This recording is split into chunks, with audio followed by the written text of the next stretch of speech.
你有没有发现，我们这代人活在一个什么都不缺，却什么都害怕失去的时代？你刷着手机，看到同龄人年薪100万，结婚生子，环游世界，你转头看自己，发现自己好像卡住了，工作不上不下，存款不增不减，感情不温不火。你想躺平，心里却有个声音骂你没出息。你想内卷发际线和体检报告，又在警告你学历焦虑、搞钱焦虑、容貌焦虑像鞭子一样抽过来。你像一只仓鼠在滚轮上狂奔，根本不敢停下。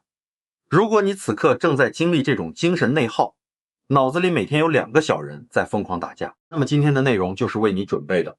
我们要请出一位2500年前的顶级觉者，借用他留下的一把利剑，帮你斩断脑海里所有的乱麻。这把剑就叫金刚般若波罗蜜经。听到这几个字，你可能觉得这是要烧香拜佛，或是念经求保佑，这完全是个误解。这部经典根本不是教人求升官发财的宗教手册，在那些看似古奥的文字背后，藏着一套极其精密、极其硬核的底层认知升级系统。它的全称叫金刚般若波罗蜜经。金刚是世界上最坚硬的钻石，能切碎一切玻璃，却不被任何东西破坏。这代表着无坚不摧的锐利。般若指超越世俗小聪明的顶级大智慧。波罗蜜意思是到达解脱的彼岸，连起来就是用如金刚石一般锐利无敌的终极智慧，斩碎你生命中一切因为错觉而产生的焦虑、恐惧和执念，让你从痛苦的此岸安然度过到宁静的彼岸。如果你能把这期内容听到最后，我不敢保证你明天就暴富，但我敢保证你再遇到那些让你崩溃的人和事时，心里会多出一种叫通透的力量。好，我们正式开始。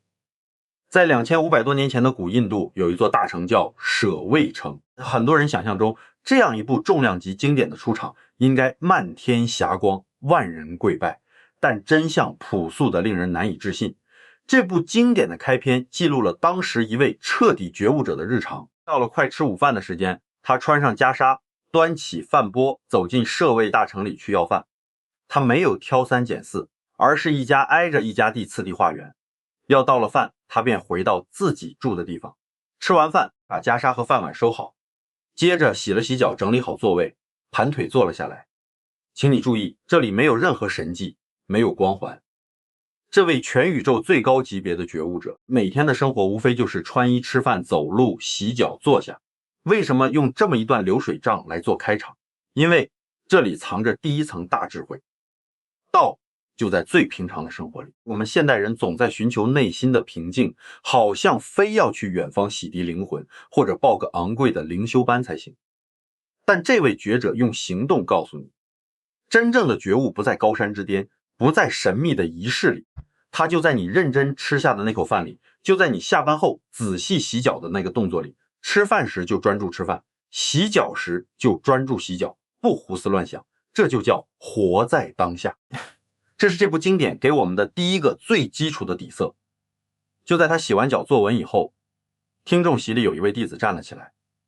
这位弟子以对空性的透彻理解而闻名。他整理好衣服，恭恭敬敬地向觉者行礼，然后问出了一个大问题。这个问题不仅代表了当时在场的众多修行者，也代表了屏幕前你我乃至整个人类的终极困惑。他问一个普通人，如果发心追求最高的认知觉醒，想要做一个通透的人，他的心到底应该安放在哪里？他又该怎么降服自己那颗焦躁不安，每天都在胡思乱想的心呢？请你在心里默念这10个字：云何应住，云何降服其心。这不就是我们每天都在苦苦挣扎的事吗？白天坐在工位上，心却飘在周末的聚会上，根本无心工作。晚上躺进被窝，心又粘在白天老板的眼神和同事的闲话里，反复反刍，睡不着觉。赚到钱了，心被膨胀的欲望牵着走；亏了钱了，心被无尽的懊悔和恐惧吞噬。我们的这颗心像一只疯狂的猴子，在过去的遗憾和未来的焦虑之间上蹿下跳，就是1秒钟都不肯安安稳稳待在现在。这一问问到了现代人的心坎里，我们买了无数心理学书籍，看了无数心灵鸡汤，本质上不都是为了解决这个问题吗？我的心到底该安放何处？怎么才能不焦虑？听到这个直击灵魂的问题，那位觉者赞叹道：问得好，你问得太好了。他没有熬鸡汤，而是直接抛出一个极其宏大，甚至有些反常识的底层逻辑。这也是整部经典里最著名的一句金句：凡所有相，皆是虚妄，若见诸相非相，即见如来。请务必把这句话刻进你的脑子里，只要真正搞懂它，你人生中90%以上的烦恼瞬间就会烟消云散。要讲透这句话，我们先要弄懂一个字：相。什么是相？很多人以为相是长相或物理实体，不是的。在东方智慧里，相是指你大脑对这个世界产生的所有概念、标签、定义和主观判断。简单说，它是你戴在眼睛上的那副有色眼镜，是你给这个世界加的滤镜。人类的痛苦就是因为死死抓着4种相不肯放手，这就是我相、人相、众生相、寿者相。听起来抽象，翻译成大白话，你会惊恐地发现这4个词精准概括了现代人所有的焦虑来源。首先，我相就是极度的自我中心，是你给自己贴的标签，是你苦苦维持的人设。你想想，你平时怎么定义自己？我是名校毕业生，我是大厂经理，我是好妈妈，我是个自尊心极强的人，这些全都是你给自己设定的。我相，你为什么活得累？因为你每天都在耗费巨量精力去维持这个我相不崩塌。在公司，你要维持情绪稳定的职场精英相；在朋友圈，你要维持生活静好的小资相。一旦有人挑战了你的我相，比如老板批评了你，伴侣说了你不够体贴，你的第一反应就是愤怒、委屈、防御。你觉得我被伤害了，你太把这个我当回事了，面子、尊严、标签这些沉重的壳压在身上，你怎么可能不累？第二，人相有了我，自然就有了和我对立的人。人相就是对立，是比较，是极度在意他人的目光。我们活在世上，总忍不住去看别人，看同事工资是不是比自己高，看闺蜜的男朋友是不是更有钱，看亲戚家的孩子是不是更优秀。人相是一切攀比和鄙视链的根源。你为什么自卑？因为你陷入了人相的陷阱，你把别人展示出来的光鲜亮丽拿来惩罚自己的真实生活，你活在别人的眼光里，活在世俗的评价体系里，这颗心怎么可能安宁？第三，众生相。众生相比人相更大，它指社会集体的价值观，是大众共识，是那个无形的系统和社会时钟。30岁前必须买房结婚，男人必须事业有成，女人必须兼顾家庭和工作，没有年薪100万就是失败者，谁规定的？大家都这么说，这就是众生相。很多人根本不知道自己想要什么，只是因为别人都这么干，就拼命去考公，去内卷，去相亲。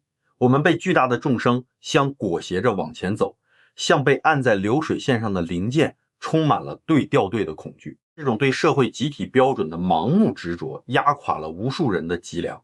最后，寿者相。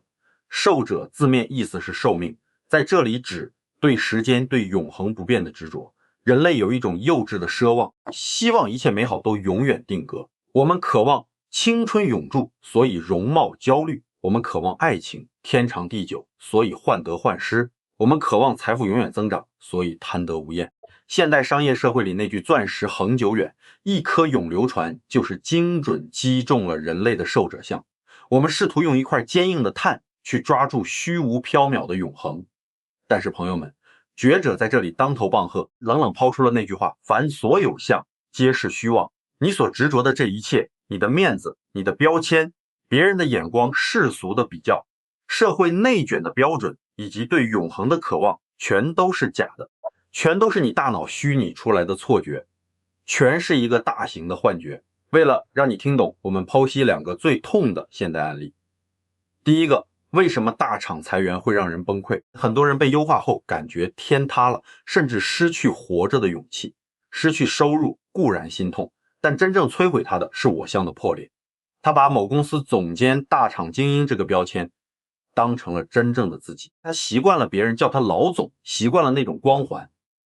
当公司把这个标签撕掉，他觉得自己死了一次。但这部经典告诉你，那个标签不是你，你只是暂借了那个平台而已，剥离了工作岗位的头衔，你依然是一个完整的有价值的生命。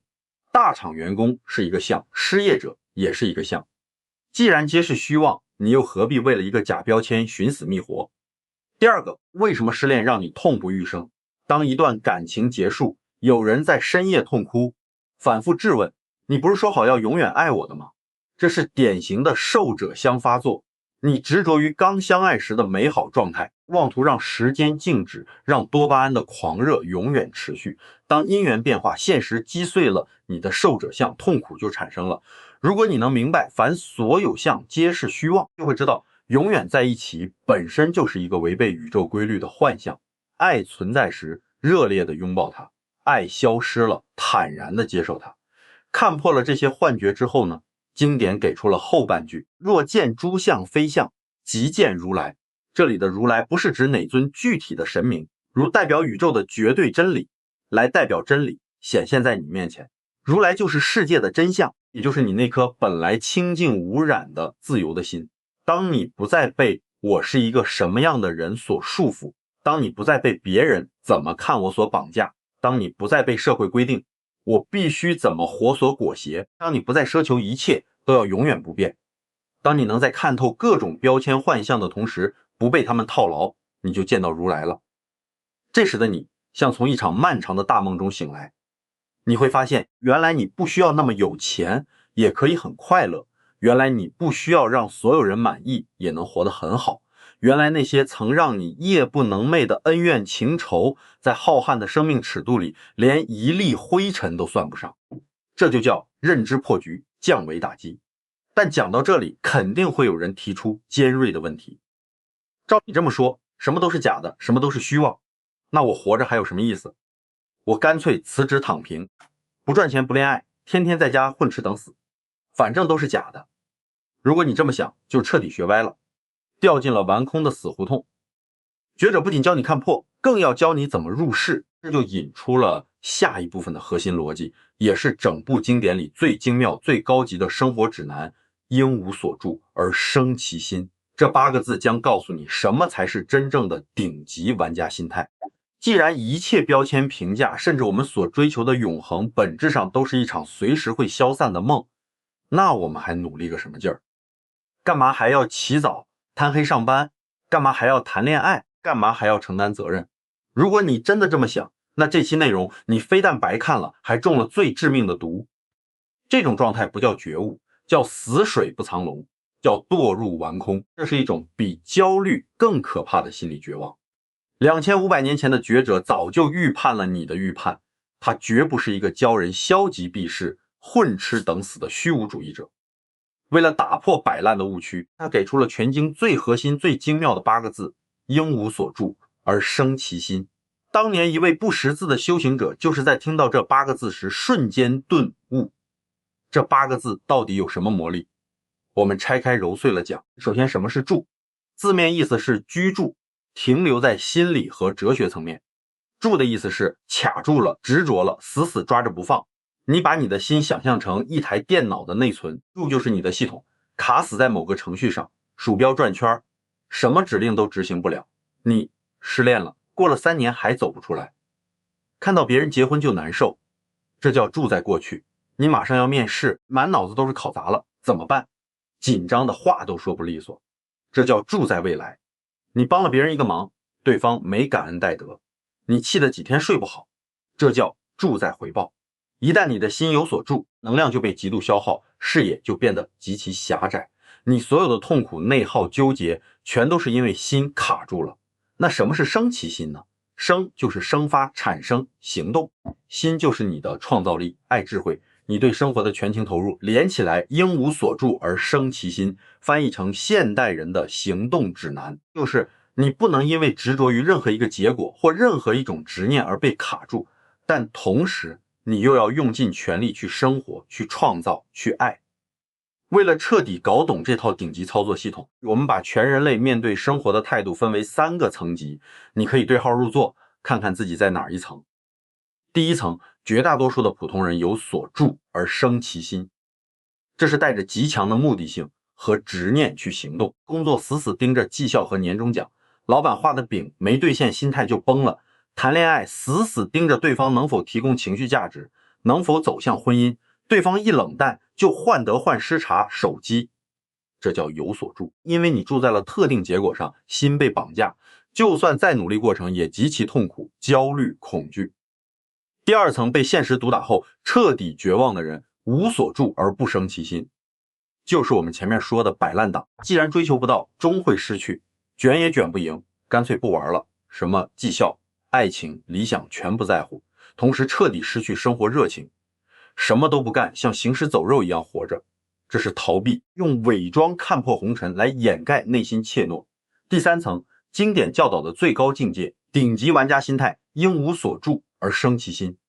这是什么样的人？他在职场上依然拼尽全力做项目，通宵打磨产品，但所有专注力都放在做事当下，项目能不能升职加薪，老板是否赏识，他根本不在乎。他在感情中依然毫无保留，去爱带对方看最美的风景，给最极致的温柔，但不会把对方当私有财产，不每天逼问爱不爱。他接受任何可能的分离，享受相爱的每个当下，不强求永恒。大家有没有玩过竞技类网络游戏？第一层境界的玩家眼里只有段位和上分，队友坑了就破口大骂，输一局气得砸键盘，玩个游戏比上班还累。第二层境界的玩家觉得输赢无所谓，进游戏就挂机，坑队友，彻底失去游戏体验。第三层境界的玩家才是真正会玩的人，他技术高超，全神贯注，享受每一次精妙走位和团队配合。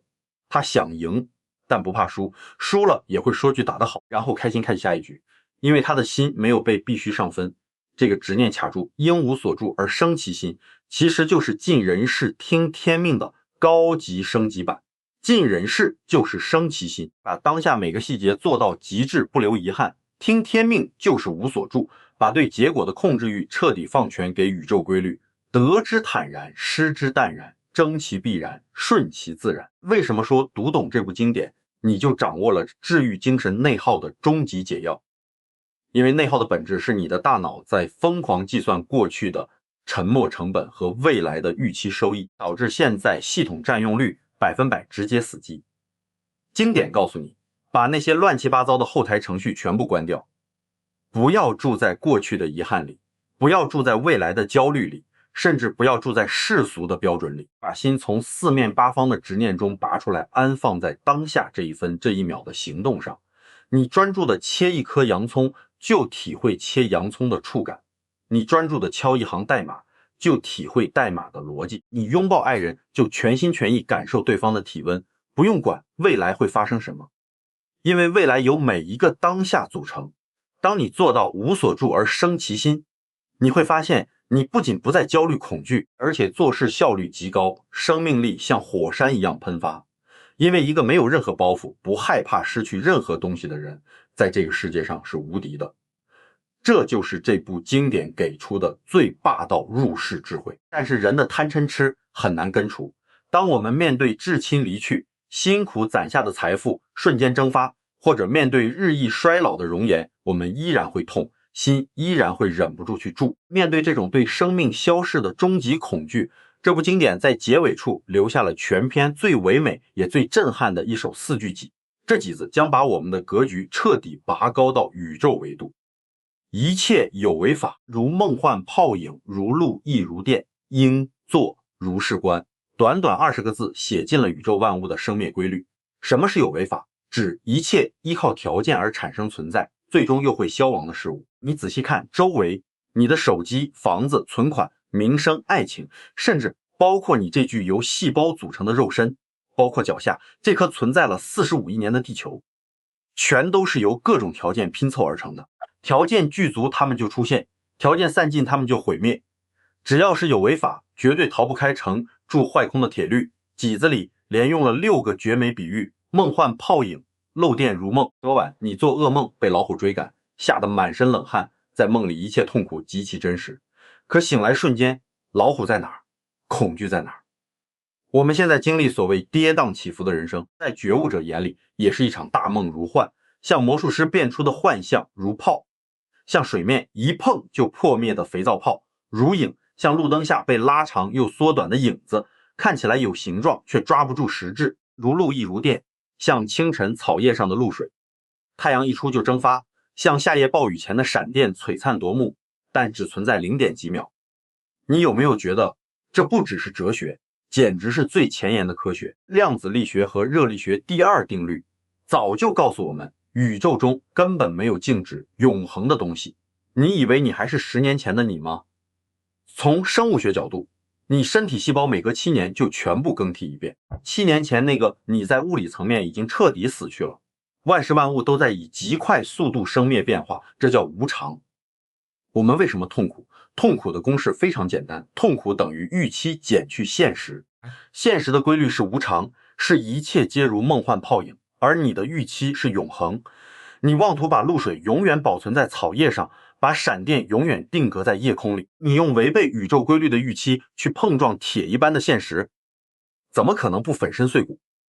当你挚爱的亲人离开，你痛不欲生，是因为你觉得他本应永远陪着你。但这部经典温柔地告诉你，相聚如梦幻泡影，他的离去不是惩罚，而是有违法必须遵循的自然规律。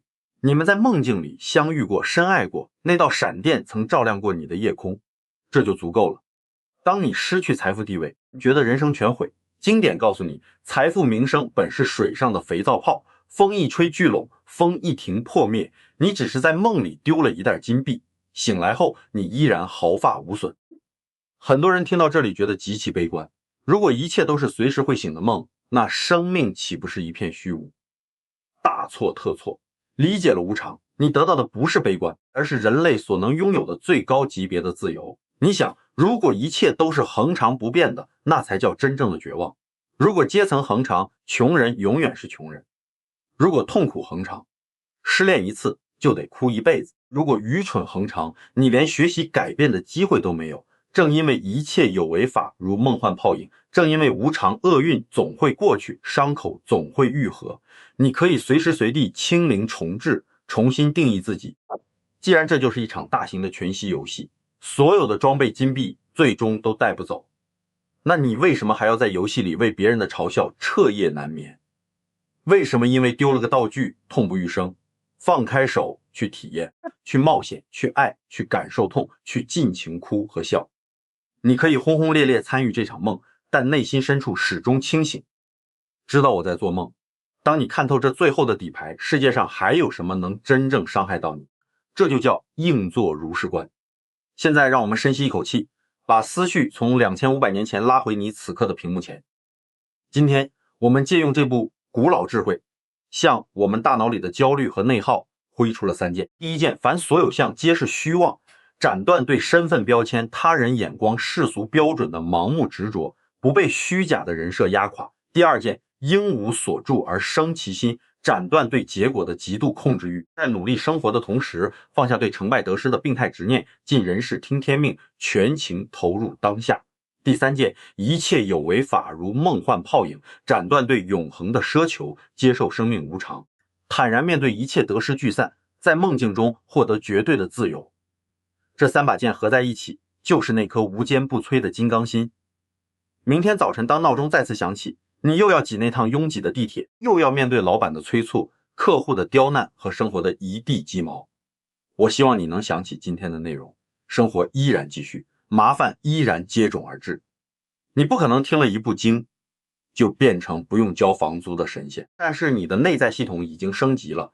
当有人无端指责你、网暴你，你可以在心里默默说，凡所有相皆是虚妄，这是他的相，伤不到我的本心，然后一笑而过。当你为项目熬了几个大夜，最后却被毙掉，你可以在心里说，应无所住而生其心，我体验了全力以赴的过程，至于结果随他去，然后安心睡个好觉。当你不得不面对生命中巨大的失去，你可以流着泪，但在心底深处明白，一切有为法如梦幻泡影，缘聚缘散，无需强求，然后擦干眼泪继续前行。这部经典从不是教你逃避世界，而是教你如何带着最清醒的头脑和最轻盈的姿态，把名为人生的这场游戏玩出大师级的通关记录。真正的修行就在你敲击的每一行代码里，在你做的每一顿饭里，在你对爱人露出的每一个微笑里。如果你觉得这期内容为你带来了一丝内心的平静，请点一下订阅，把它放进你的收藏夹。当你在未来某个深夜再次感到迷茫痛苦，撑不下去的时候，翻出来再听一遍。这把金刚剑随时为你出鞘，愿你在喧嚣的世界里淬炼出自己的金刚心，百毒不侵，轻装上阵。我们下期再见。